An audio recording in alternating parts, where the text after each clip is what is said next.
சிம்ம ராசி நண்பர்களே, உங்களுக்குள்ள ஒரு பெரிய கேள்வி இருக்கும். வாழ்க்கையில் பெரிய போராட்டமே இருக்கு. எப்போ நிம்மதி கிடைக்கும்? நல்ல நேரம் நமக்கு வருமா? எந்த கிரகம் சாதகமாக இருக்க போகிறார்கள்? எப்போ நல்ல நேரம் வரப்போகுது? இந்த கேள்விக்கு இந்த 2025ஆம் ஆண்டு பிறக்கின்ற புத்தாண்டு நமக்கு சாதகமாக இருக்குமா என்ற கேள்வி உங்கள் ஒவ்வொருவருடைய மனதிலும் நிச்சயமாக இருக்கும். ஏன்னா சமீப காலத்தில் அந்த அளவிற்கு நிறைய நெருக்கடிகளை சந்தித்து கொண்டிருக்கின்ற ஒரு ராசின்னு பார்த்தீங்கன்னா அது சிம்ம ராசி. பொதுவாக வாழ்க்கையில் அது வட்டம் அப்படியே சைக்கிள் சுழற்சி போல போய்கிட்டே இருக்கும். சில நேரம் பார்த்தீங்கன்னா சங்கடங்களை மாட்ட தான் செய்வோம். அது பிறகு அந்த சங்கடங்கள் விலகி மறுபடியும் ஒரு நன்மையான இடத்துக்கு நிச்சயமாக போவோம். இந்த படிப்பினைகள் தான் அந்த நன்மையான இடத்திற்கு நாம் போகின்ற போது நமக்கு பாடகமாக இருந்து நாம் எப்படி வாழ வேண்டும் என்ற நிலையை நமக்கு உணர்த்துவது. யாரை நம்பணும், யாரை நம்பக்கூடாது, எப்படி வாழணும், எப்படி வாழக்கூடாது என்பதெல்லாம் எப்போ நம்ம கற்றுக்கோன்னா நமக்கு சங்கடம் வருகின்ற போதுதான் கற்றுக்க முடியும். அந்த படிப்பினைகள் கற்றுக்கொள்ளக்கூடிய காலகட்டமாக இப்பொழுது சிம்ம ராசினருக்கு இருந்து கொண்டிருக்கிறது. இந்த நேரத்தில் பிறக்கின்ற 2025 சாதகமாக இருக்குமா என்ற கேள்வி ஒவ்வொருவரிடமும் இருந்து கொண்டிருக்கிறது. சரி, சின்ன தகவலுக்குள்ள போயிடும். நேரம் கிரகங்களில் வலிமையான கிரகம் என்று பார்க்கின்ற போது 4 கிரகம் தான். ஒன்று குரு பகவான், அடுத்து சனி, அதன் பிறகு ராகு கேது. இந்த 4 கிரகங்களுக்கு தான் சஞ்சார நிலை என்பது மிக அதிகபட்சமாக இருக்கும். அந்த சஞ்சார நிலைக்கு ஏற்ப நமக்கு பலன்கள் கிடைக்கும். இப்ப பார்த்தீங்கன்னா இந்த ஜனவரி 1ஆம் தேதி பிறக்கின்ற போது குரு பகவான் 10ஆம் இடத்தில் சஞ்சரிக்கிறார். எந்த நிலையில் சஞ்சரிக்கிறார் என்றால் வக்கரமாக சஞ்சரிக்கிறார். வக்கரமாக 10ஆம் இடத்தில் சஞ்சரிப்பது என்பதுமே ஒரு யோகமான நிலைப்பாடு தான் சொல்லணும். 10ஆம் இடத்தில் அப்ப 10ஆம் இடத்து குரு பதவி பறிப்பான்னு பேரு. அந்த 10ஆம் இடத்து குரு வக்கரமாகி சஞ்சரிக்கின்ற போது அந்த நிலைப்பாடு ஏற்படாது. இதுவும் ஒரு வகை நன்மைதான்.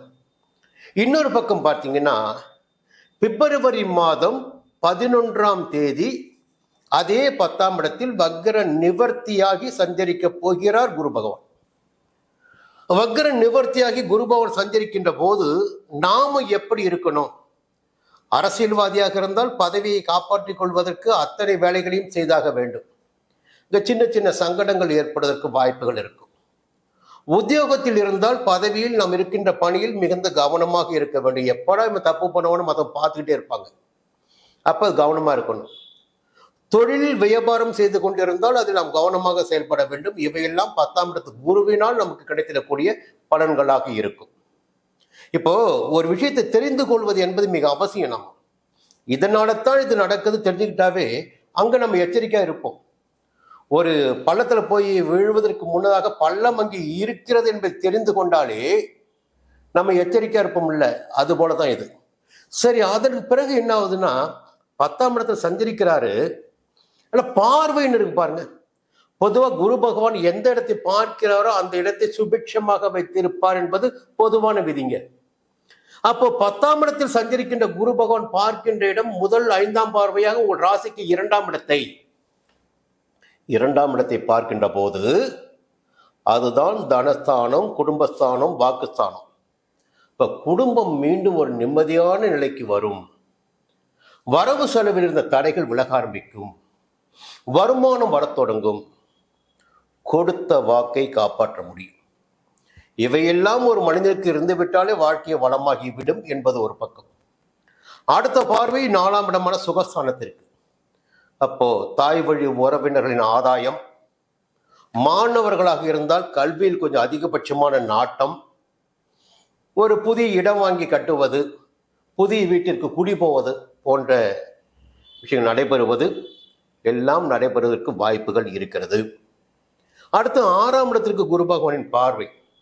அப்போ எதிரிகளால் ஏற்பட்ட தொல்லைகளில் இருந்து சமாளித்துக் கொள்ளக்கூடிய சக்தி நமக்கு உருவாக்குவது 6ஆம் இடத்தை குரு பகவான் பார்க்கின்ற காரணத்தினால் உங்களுடைய செல்வாக்கு உயரும், அந்தஸ்து உயரும். வழக்குகள் இருந்தால் வழக்குகள் சாதகமாகும்.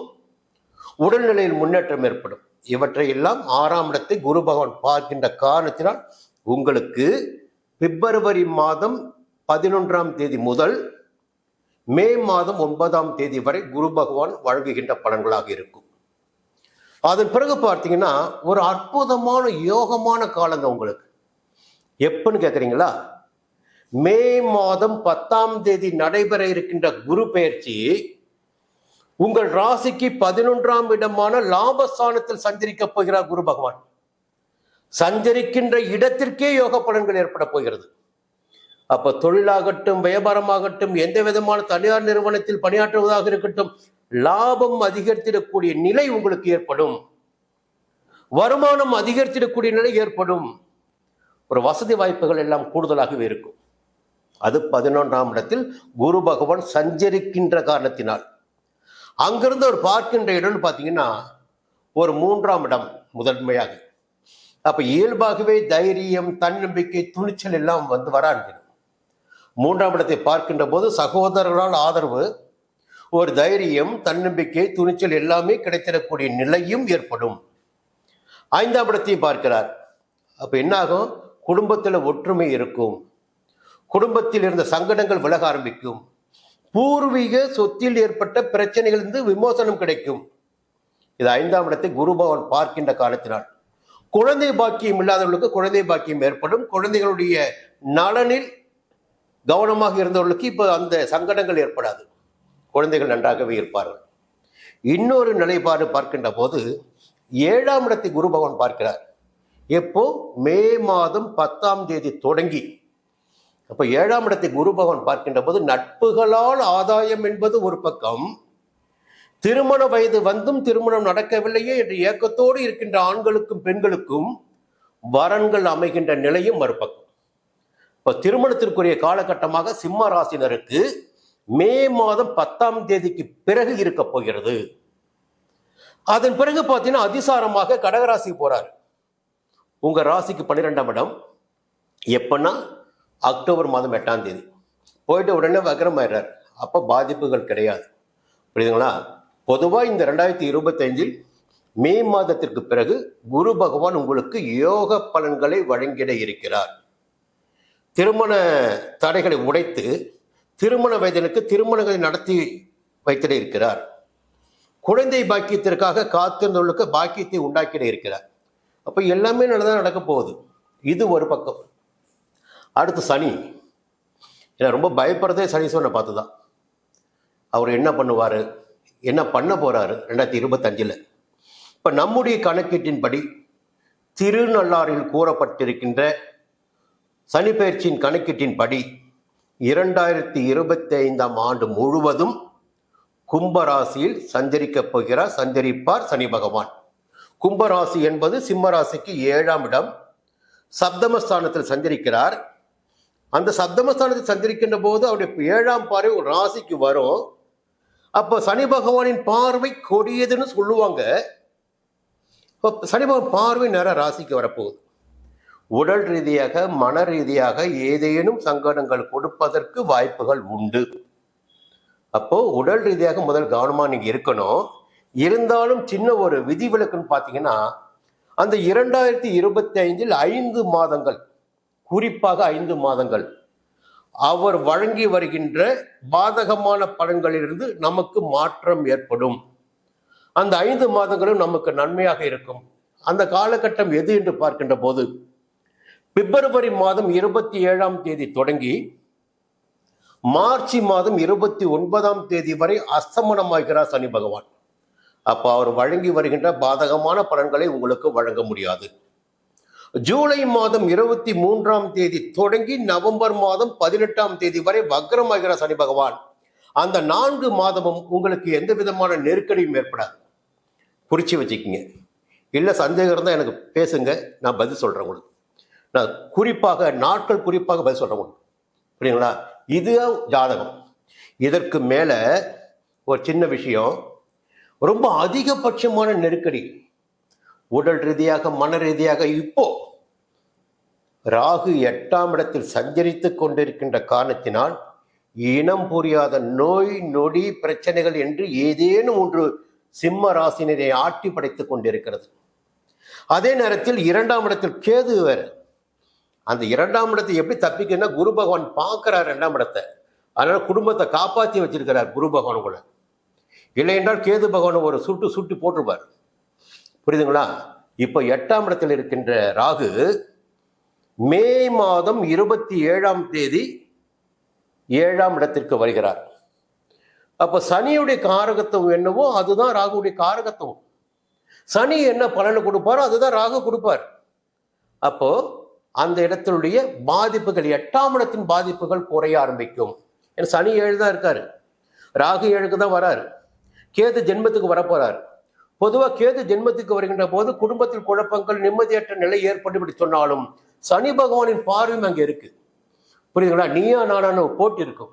இந்த போட்டிகளுக்கு மத்தியில் மே மாதம் 10ஆம் தேதி லாபஸ்தானத்தில் சஞ்சரிக்கிற குரு பகவான் உங்களுடைய சங்கடங்களை எல்லாம் நீக்கி வைப்பார். இவர்கள் போட்டி போட்டுக் கொள்ளட்டும், உனக்கு கொடுக்க வேண்டிய பலன்களை நான் கொடுக்கிறேன் என்று சுப பலன்களாக உங்களுக்கு பலன்களை வழங்கி கொண்டிருப்பார். யாரு? குரு பகவான். இதற்கு மேலாக உங்களுடைய ராசிநாதனை வைத்து ஒரு விஷயத்தை பேசணும்.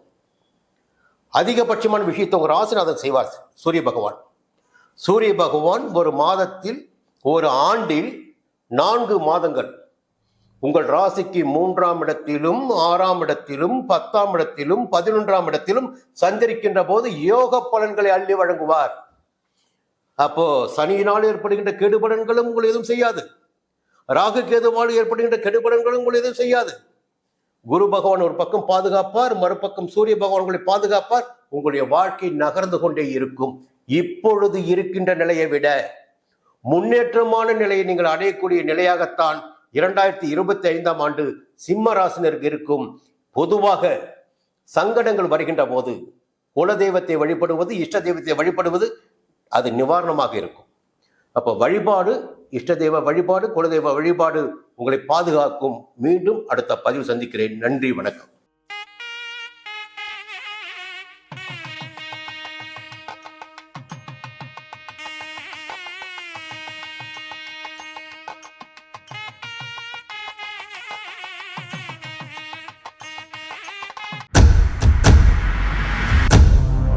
சன் அஸ்ட்ரோ நேயர்களே, உங்களுக்காகவே சன் அஸ்ட்ரோ தொலைக்காட்சி ஒரு புதிய பகுதியை அறிமுகம் செய்கிறது. உங்களுக்கு ஜாதகம் பார்க்க வேண்டும், உங்களுடைய எதிர்கால பலன்களை தெரிந்து கொள்ள வேண்டும், திறமையான ஜோதிடர்கள் வழியாக அதை தெரிந்து கொள்ள வேண்டும் என்ற எண்ணம், சிந்தனம் இப்போது மேலோங்கி இருக்கு. அதற்கு வழிகாட்டுதலாக சன் அஸ்ட்ரோ டிவி ஒரு புதிய ஆப்பினை உங்களுக்கு அறிமுகம் செய்ய இருக்கிறது.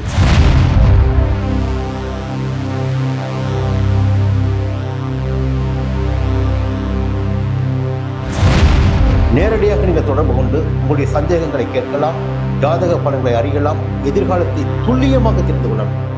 அந்த அளவிற்கு ஒரு புதிய ஆப்பினை பிரபலமான ஜோதிடர்களை வைத்து சன் அஸ்ட்ரோ தொலைக்காட்சி விரைவில் தொடங்கிட இருக்கிறது. அதற்கு உங்களுடைய ஒத்துழைப்பினை வழக்கம் போல் எதிர்பார்க்கிறேன். மீண்டும் அது பற்றிய விரிவான தகவலை உங்களுடன் பகிர்ந்து கொள்வேன். அதுவரை உங்களிடம் விடைபெறுகிறேன். நன்றி, வணக்கம்.